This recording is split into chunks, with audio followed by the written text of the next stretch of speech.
Welcome to the Unwashed Asses, episode 53, recorded Friday, September 7th, 2018. Oh, man. Getting old. Just had to drop my boy off to school. It's first week. Oh, they grow up so fast. Just remember, he's a baby. Changing that black, goopy tar poop that all newborns have. And now I'm trying to talk him off the ledge because he doesn't want to go to school. Oh.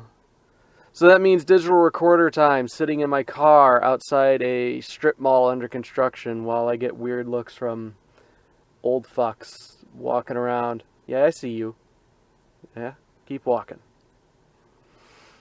No, it's his first week, and apparently he's having a rough go of it, as his mom told me. A lot of crying beforehand and saying he doesn't want to go, but apparently when you pick him up, he's going to be like, oh yeah, no, I had fun. So this morning, I had to start getting him ready, and that immediately begins the, turn on the work phone here. It's my day off. I don't know why I keep this thing on me. I shouldn't be so responsible. Anywho, I had to start getting ready, and he starts losing his mind. Just constantly saying and crying, I don't want to go to school. I don't want to go to school. So then, the paranoid part of my brain immediately has to kick in. Well, who's been touching you? Is anybody mean to you? What's going on? Why don't you want to go to school? And he doesn't have a reason. I ask him, is anybody mean to you? No. Is your teacher nice? Yeah. Is anybody hurting you or touching you? No. Well, why don't you want to go to school? I don't want to go to school. And I think it's just a disruption to what his normal schedule is, where, he's okay with people after he's been around them for a while, but initially he's very scared and an introvert. He probably talks better than I do at this point. So he gets very apprehensive and, I guess you could say anxious in situations where he's surrounded by strangers, and that's all a formal, public school is. And it's just going to take time. So he's having little meltdowns before he has to go to school. And it sucked. It was hard, but I realized, that's what's good for him. He needs to learn how to adjust and interact with people. And so that's what this morning was like. Okay, buddy, it's all right. I know you don't want to go to school, but you gotta. Have to be hard on you like mom was, or, Meemaw as you call her. Unless you're projectile vomiting, you gotta go to school. So get him all dressed, and it's a 45-minute drive to school because I live far away. And fortunately, he got the tears kind of worked out of his system, passed out on the ride over. However, about 5 minutes away, because usually when he falls asleep in the car, or just in general, it's not really a good idea to wake him up. It's like, don't poke a sleeping bear type of thing. So I'm like, well, I'd rather have him awake and pitch a fit in the car while we're still driving to the school, instead of waking him up at the school where I've got 10 minutes to get him inside the building, and we can get, the meltdown out of the way. So I'll start brushing his leg, like, hey, buddy, time to wake up. We're almost there. He lifts his head up, he looks at me, he's like, stop it. I know, I hate it when I get woken up too, but seriously now, you gotta wake up. So he woke up and was doing okay. We pull up into the school though, and immediately, starts crying again. So I try to give him a little pep talk, you're smart, you're strong, and you're brave. You got this. And he starts tearing up, but get his little Minecraft backpack on, start walking up to the school, and he's wiping his tears away. And meet one of the teachers who takes him in. She's looking at me kind of like pensively, and she's like giving me a thumbs up, like, yeah, is he gonna be okay? Like, hey, he's kind of your problem now. Like, I did my part. The rest is up to you to make him feel safe in this public situation. So, we'll see how he does. Like, at this point, all I can really do is bribe him. Like, all right, buddy, get through school. It's only 3 hours. You know, you're in the afternoon session here. I'll pick you up, and then we'll go get ice cream. Because, you know, who doesn't love ice cream? And, yeah, then we'll go home. So, but that's not what you're here to listen about. You're not interested in that. You want to figure out what happened in Europe, because you only got day one. We still have, what was it, Tuesday, Wednesday, and Thursday to really get through. Friday is mostly just flying. There's really nothing in there to talk about. Except I did get the chance to, because it was a 9-hour flight back home, and it was during the day. It wasn't an overnight, so had the chance to watch some movies, get caught up, because United has apparently a fairly decent selection of films on the plane. I can't think right now. So finally got to watch Isle of Dogs, Wes Anderson film, and phenomenal. It was just so good, and had to buy it as soon as I got home. And then got to watch the Fish Fucker movie, The Shape of Water. Now, Del Toro is one of my favorite directors. You know, he tells a great story. He's into all that monster shit that I like. So things like Pan's Labyrinth, Hellboy, The Orphanage, all that. It's creepy goodness, and he's really big into the practical effects. And so, also, you know, growing up, Creature from the Black Lagoon was my favorite horror monster in the Universal series. So, of course, I'm going to be into a movie where it's like, oh yeah, it's all devoted to the Creature from the Black Lagoon, even if that's not what this guy is. It's a big bipedal fish man. It's the Creature from the Black Lagoon. And it was good. It was good, but it's a really hard follow-up to Isle of Dogs, which I loved dearly. I can see why it got all the Oscar praise that it did. She definitely fucks the fish man. But I don't know if it's a movie that I'd watch over and over and over again. You know, don't get me wrong, Del Toro makes really good, interesting movies, but they're high works of art as far as you get really invested into it, and it's an experience, but it takes kind of an emotional toll. And especially the villain in the movie, I've seen him a lot in the past, not the actor, but the character archetype, and it's hard to kind of just sit through that over and over again. And things kind of like Pan's Labyrinth, similar story. It takes a bit of an emotional toll, and whereas things like Isle of Dogs or, you know, The Dark Knight or Big Lebowski, those are more fun, I should say, where you're invested, but it's not like this journey that you're going on with the characters. You're just sitting back and watching. So yeah, you can watch them over and over again. And then what else? Oh, Super Troopers 2. Now, one could argue the order in which I'm watching these is totally wrong, but again, I didn't get to see a lot of movies over this past year that I wanted to. I did see a lot of movies, but there were some that I had to skip. Okay, either because like Shape of Water and Isle of Dogs were in a super limited release. I don't know why, but no theater in my area was playing them. And then Super Troopers 2, it just never really found the time. It was on the list, but not high enough priority. Like, oh, we need to go see this. And after seeing it, kind of glad I didn't go to the theater. I would have been disappointed. It's not super great. The first one's a gem. Love it dearly. But the second one, it just seems really, you know, phoned in. Plot line's very similar. You can see what's going to happen coming a mile away. Humor falls flat in a lot of parts, and the characters really just become parodies of themselves. So if they make a third one, probably going to pass. And then it's going to ruin a lot of the Broken Lizard movies for me. Now, granted, the only two I've seen have been the Super Troopers entries, but maybe, you know, things like Beer Fest or Club Dread are different, but based on what I've read about them, not so much. And that whole, party hard, drinking beer and smoking pot, it was never really my scene, so I can't relate too much to those characters and those experiences. And then rounding it all out, because again, it's a 9-hour flight. I had to watch another movie, so I rewatched Solo, and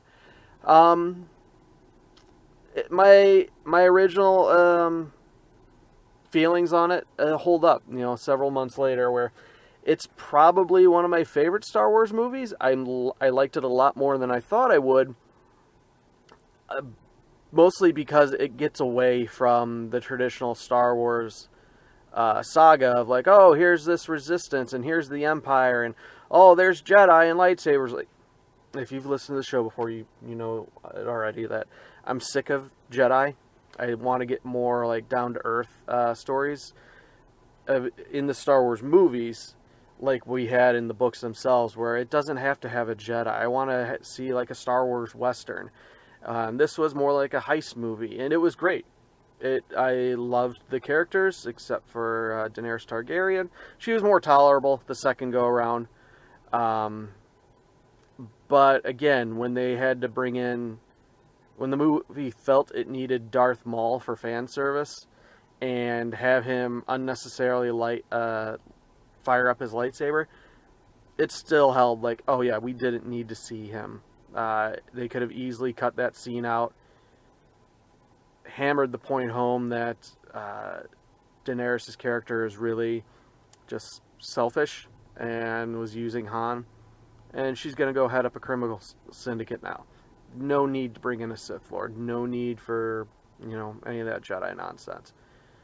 And that's really the only edit I would make. That's all I would remove, because the rest of it's fairly solid. It's an enjoyable run.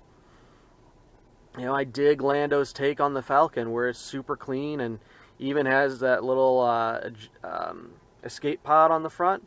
I dig it. I dig it a lot. So, now that we've got all that away, we can go back to Germany. Hamburg, as it were. So I left you guys. I was going to get some food and explore the city, because my now fiancé was at work, and I was left to my own devices. So, yeah, I see you eating your, what is that? That's a cheese Danish, isn't it? Some fucker sitting in his car next to me as I talk into the recorder, and he's just like,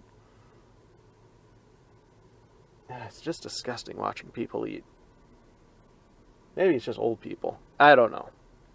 I digress. So yeah, I was decided, all right, well, this is like the only full day I have to myself here. So my plan was, all right, I'm going to keep working on my book. I'm going to go find a Starbucks or a similar cafe, something with Wi-Fi, get latched on, and just order drinks throughout the day and get my writing on. The weather was forecasted as being, low to mid 70s, no real humidity. The day before was really agreeable in terms of weather. I got to wear, a hoodie. So I'm like, all right, this will be perfect, So I throw on a jacket, get my laptop bag, and start heading out. Now, the first order of business was food, because I was starving.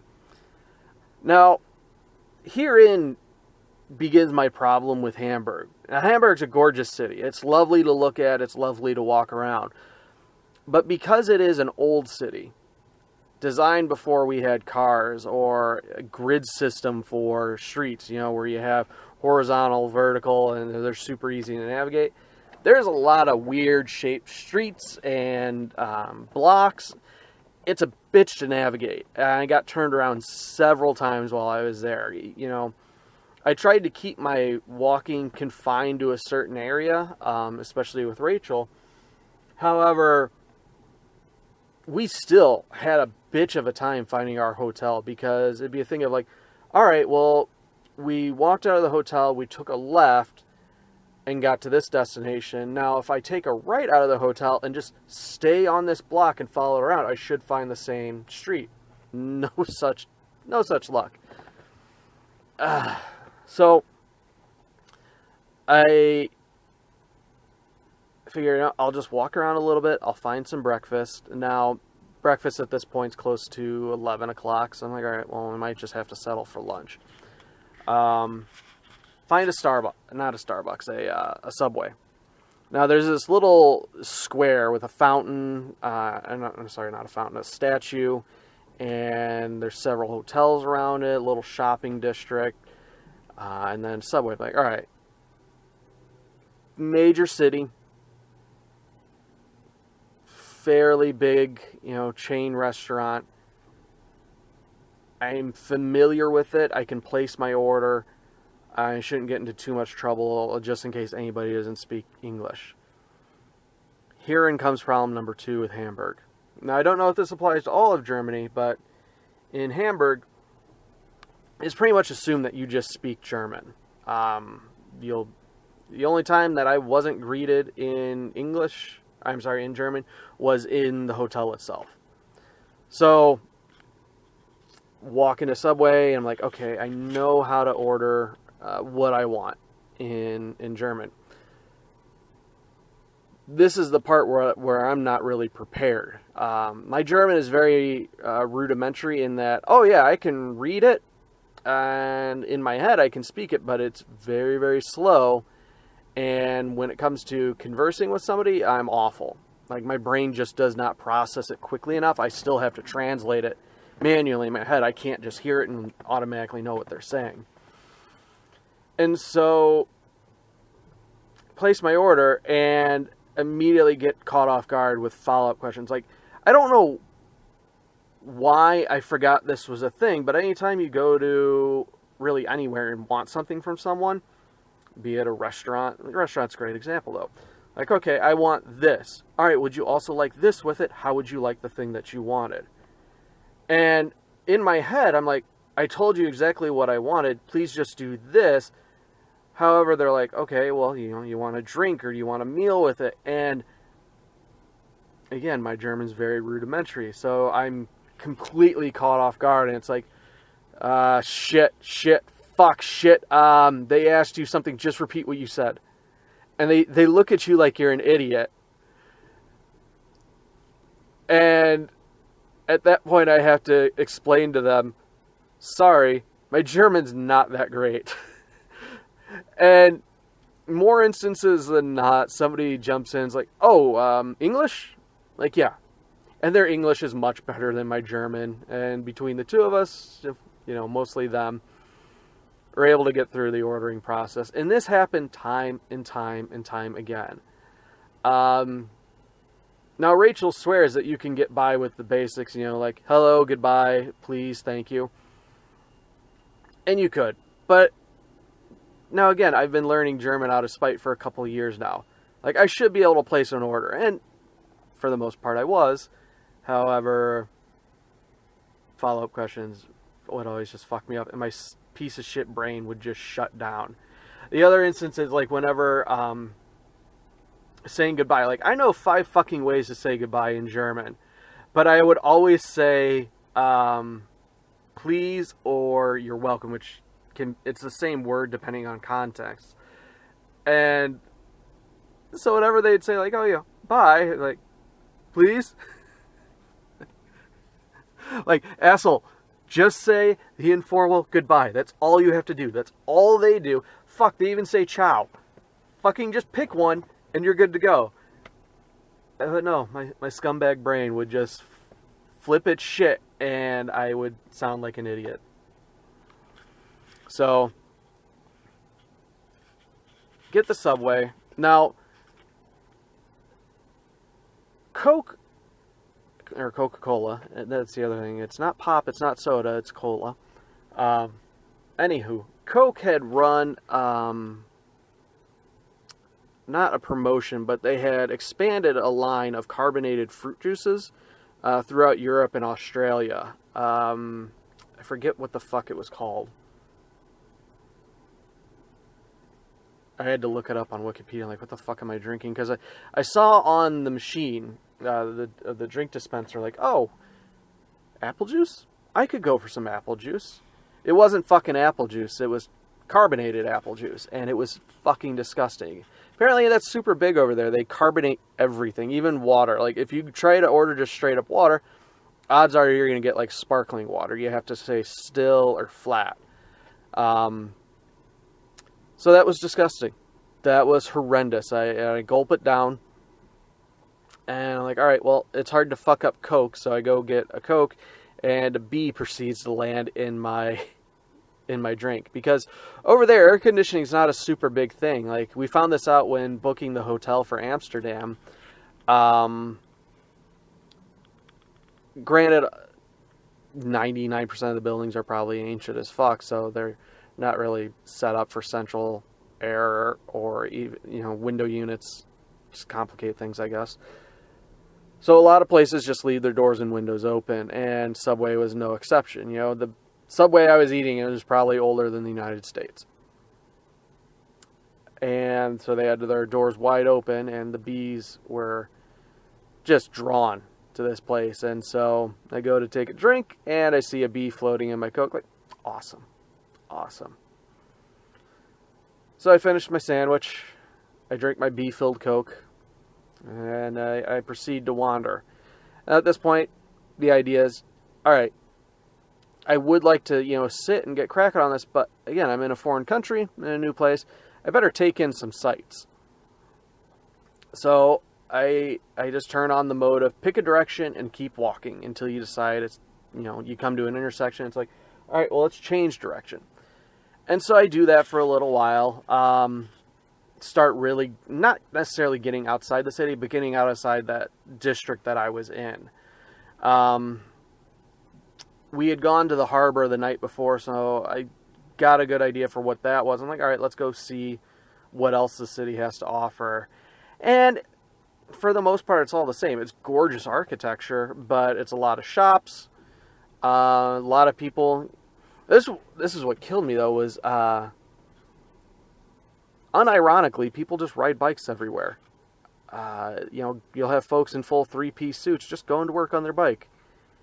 And every sidewalk has a bike lane. There's bike lanes on the roads. And it was interesting to figure out, the red part of the sidewalk is a bike lane. Don't walk in that. Granted, everybody has a little bell on their bike, and they won't ring it incessantly, but they'll give you a couple, like 2-3 really stern rings, like, get the fuck out of the bike path.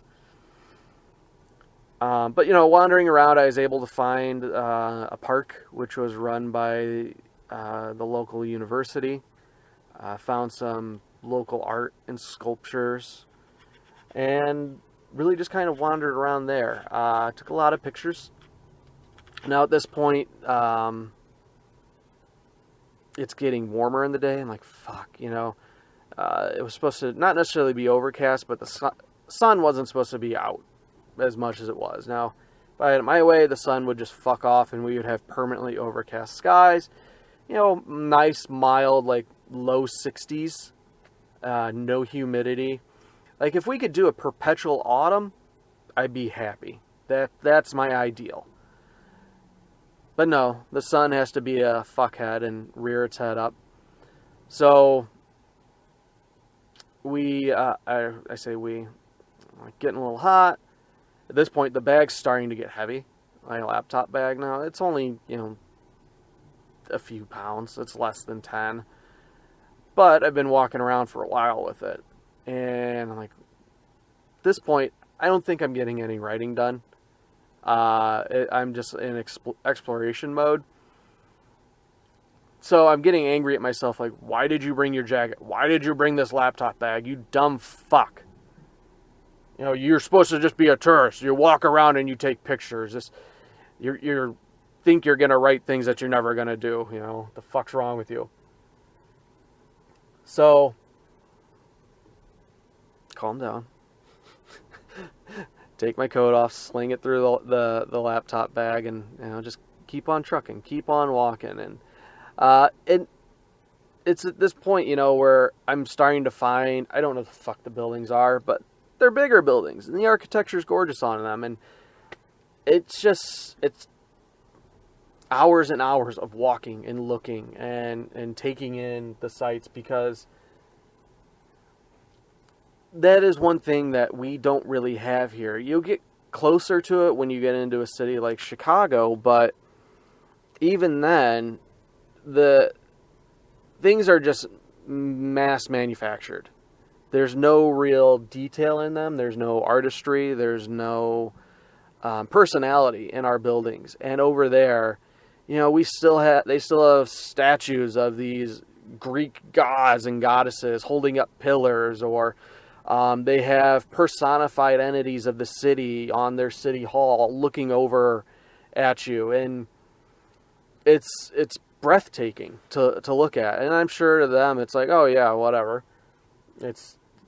They're used to it. But as a dumb American, I was enthralled, and it made me appreciate the context of words like awesome. Like, I'm never going to use awesome the same way. Like, oh yeah, these chicken wings are fucking awesome. No, this building, this architecture, that is awesome. I literally have to stop and stand in awe of what I'm looking at. Chicken wings they're not fucking awesome. They're good at best. But only the boneless. You get the traditional wings, it's too much work for too little reward. And they're too messy. So anywho. I'm able to find a strip mall. Not a strip mall, but an indoor mall where it's just, it's tiny. It's mostly very touristy shit with $500 handbags and $200 pairs of jeans, and there's a little mini market in there, and Geld Automat, fucking ATM I've been looking for ages. Because the other big concern I had was cash you can't fuck up. I can't really... Numbers past 10 are almost entirely lost to me in German. However, again, because everybody there is, for the most part, amazing and bilingual, it's hard to fuck up cash. And you never want to run into the situation where you're purchasing something in a foreign country where you're both dealing with a language barrier and they don't take a card. Like, all right, well, I'll get some cash. I don't even know what the fucking ATM fee was. Doesn't matter. But anywho, that little supermarket became not supermarket, that little mall became a haven because I couldn't find a supermarket. And all their pharmacies, the apothecs, they're not like our pharmacies. They're not like a CVS or a Walgreens. It's just straight up pharmaceutical goods. There's no little grocery store in them. It's not like a bodega or anything. So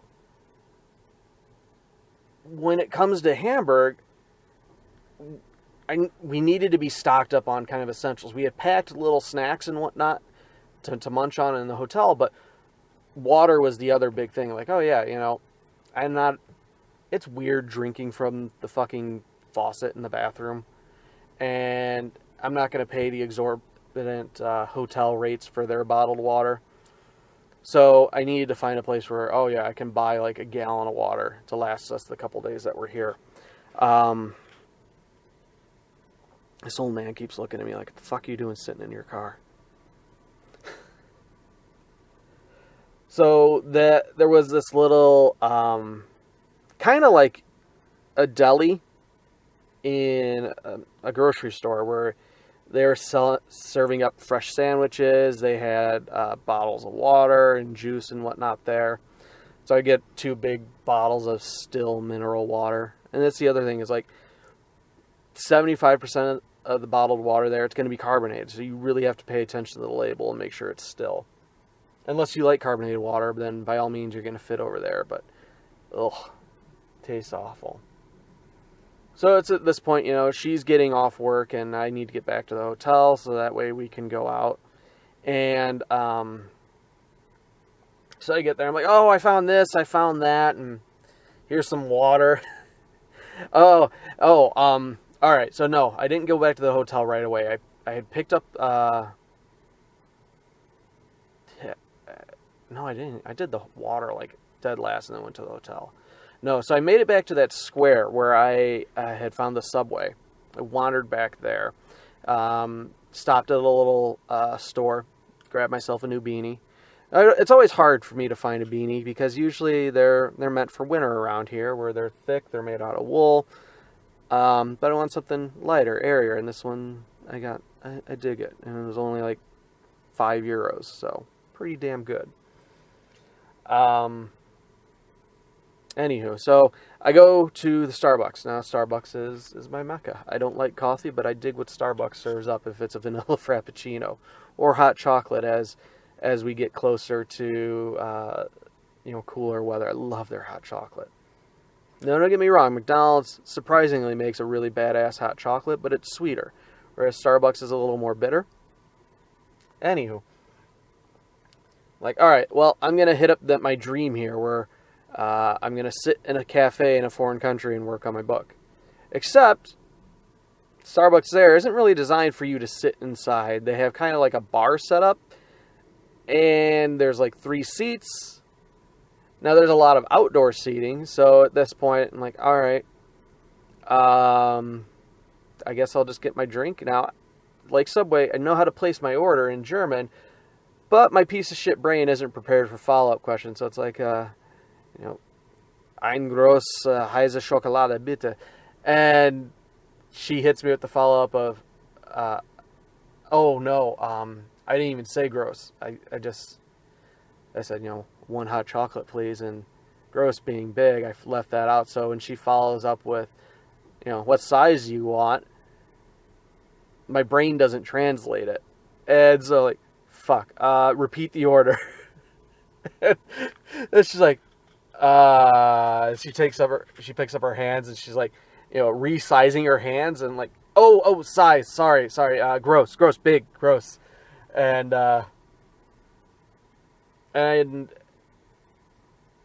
at that point, I'm just trying to make the conversation stop. I'm trying to cease my interaction because I feel ashamed and embarrassed. And, it's like, gehen oder hier, here to go. And my brain actually latches on to here because, it's the same word, just spelled differently. And so it's like, here. And I'm like, fuck, I don't want to drink it here. I want, it's Starbucks. They always give you the same type of cup. Except over there, they gave me this giant ass mug full of hot chocolate with whipped cream on top. I'm like, all right, well, I guess I'm stuck here now. There's no place to really sit inside, so I'll go hang out outside. And I don't know why I'm complaining, because I'm sitting in the middle of this ancient city, looking at gorgeous architecture. The weather's absolutely perfect. I'm sitting outside drinking a hot cocoa. All's right with the world. I have no responsibilities at this point. I don't have to deal with work. My son's taken care of. I'm on vacation. Just got engaged. Things should be great. But my brain's a piece of shit, and it doesn't let me be happy. I have this guilt, like, you don't deserve this. So it was fitting when the homeless guy selling, Germany's version of Streetwise comes up, and like, 9. And just shake him off, like, no, fuck off. But I guess I deserve that. I need to be hassled because I can't be happy. So yeah, then I find the supermarket, I get the water, and I go back to the hotel. Meet up with Rachel, and it's a thing of, all right, well, let's go out and we'll go shopping. We'll go take a look at the city. And so there's this little shopping district we go to. So we go to the Lindt store, and she buys, €30 worth of Lindt chocolate, which is always a good move. Go to the Lego store, got that Lego ship in a bottle. We actually just built that last night. Get it for my son, because, like, it's a ship in a fucking bottle, and it's Lego. How could you not love this? It's awesome on all fronts. Fucking, like, I pick him up last night. We get home, like, hey, buddy, I got a surprise for you. And they go in your room, and he's looking around his room for, like, a solid 5 minutes, because toddlers are incapable of, finding obvious things. Like, when they ask you, hey, Dada, where's my socks? They're in your sock drawer. No, they're not. Like, did you even look in your sock drawer? Yeah. Go look again. I can't see them. Like, and you have to go in there and you open the fucking sock drawer and it's full of goddamn socks. Like, they're right here. Oh. And so I placed this. It's not a little box. It's a big fucking box. In his room, he has a little TV stand. Right in front of the TV, I put this big fucking box. Didn't wrap it or anything, because it's a big ass, box with a ship in a bottle on it. Do you see it? No. You can't miss it. Like, you walk into the room and it's staring you in the face. Keep looking. I can't find it. It's in there. This? Yeah. So, he brings it in the living room, rips it open, and he's like, I don't like it. Like, unless the Legos are like Minecraft or something, he doesn't give a shit. It's like, alright, well, not that it's about the money, but that's 70 euros, and I got it for you while overseas. I thought we could have fun putting it together, but I guess you just want to play Minecraft. Alright, fine, whatever. So Rachel and I put it together, and it's cool. I joked, apparently he didn't want it, so I might as well just throw it in the garbage now. But no, we'll put it on a shelf, because it's a really cool Lego model. But no, we had a good time out shopping, and at that point, we're both pretty hungry. I'd been walking for, a solid 6-ish hours. And that was part of my thing there, is like, oh yeah, we could take a taxi, but they get expensive real fast, and the entire point of us, half the point, especially for her, because she was working, was to go and look at things, take in the city. And so, I didn't turn that phone off. Anywho,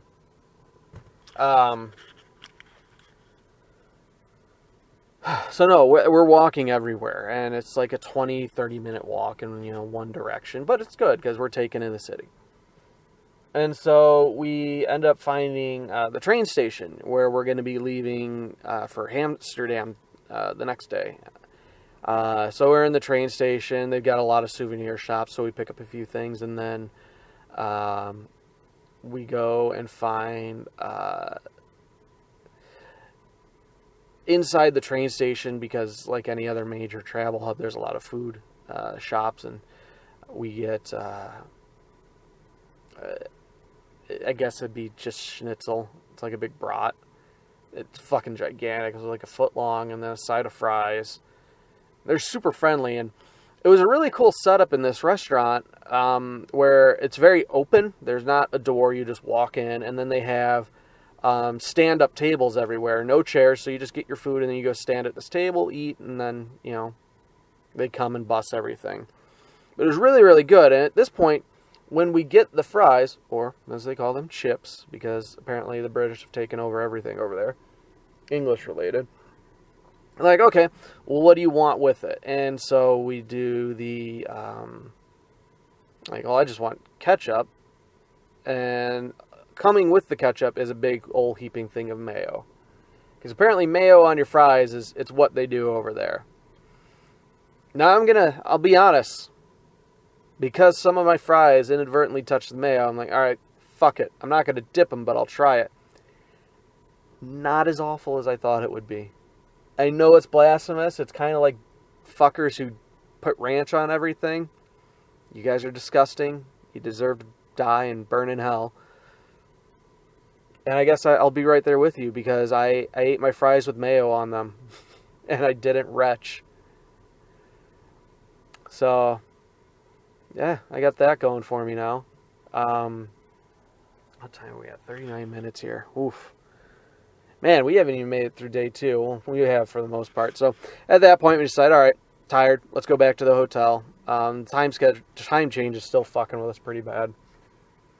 So we walk back to the hotel, and the idea is, we'll stop and get some ice cream or something along the way. But nope, just too full. Too full of good schnitzel. And this is the other weird thing. Now, Amsterdam wasn't this way, but Hamburg, and I don't know if it's just Hamburg or if it's overall, but everything shuts down at 8 o'clock. Now, I've only been in one other town that did that, and that was a podunk town in the middle of Illinois, literally cornfields everywhere. Everything shuts down at 8 o'clock. The only thing that we could find open were a handful of, more upscale restaurants. Otherwise, everybody completely fucking just goes home. The streets are empty. You're in the middle of this ancient and gigantic city, and you could hear a fucking pin drop. It is so quiet. But, again, it's quaint as fuck. It's tiny, streets. There's lights everywhere. You could still, the little shops, even though they're closed, they dot everywhere, and it's picturesque. It's gorgeous. I mean, you're walking through this city. There's no people. There's no sounds. But you still get to take in the sights, and it was lovely. Except when you wanted to find something like to snack on. We found one place that was open, and it was a little gelato stand. Was able to do the entire order in German, except when it came to, again, I don't do numbers over 10. So when it came time to pay up, like, fuck me, let me explain how bad I am at German. And then she's like, oh no, here's your total in English. Where are you guys from? And again, it's meeting in the middle, which is all I can ask for. Like, I understand I'm a visitor to your strange land, but I know a little bit of your language, and I'll try. If you understand a little bit of English, you can try, and we'll come together and we'll bond. So that ended day 2. It was fun. We go back to the hotel, and we're just exhausted at that point. But because Germany's 7 hours ahead of us, it then ends with us waking up at 3 in the morning, just like wide the fuck awake, and we're up for several hours before we go back to sleep. Because, 3 a.m. is like, 8 p.m. back home? So yeah, you're awake. It's hard sleeping. And by the time we started getting adjusted, it was time to come back home. So, 42 minutes in. We still have another 2 days to get through. So, I'll probably post more episodes. I'm not going to go on for another hour here. We'll do like an updated or a rushed schedule instead of one a week, maybe. Who knows? I don't know why I'm making promises. You'll get it when you'll get it. But thank you for listening. Of course, if you want to write the show, questions, comments, send an email on over to theunwashedasses@gmail.com. Again, that's theunwashedasses@gmail.com. And if you want to support the show, head over to patreon.com/zeroand09, ZEROAND09. And pitch in $1 or $2 a month. That's all we ask. That should do it. We'll talk at you later. Awkward endings.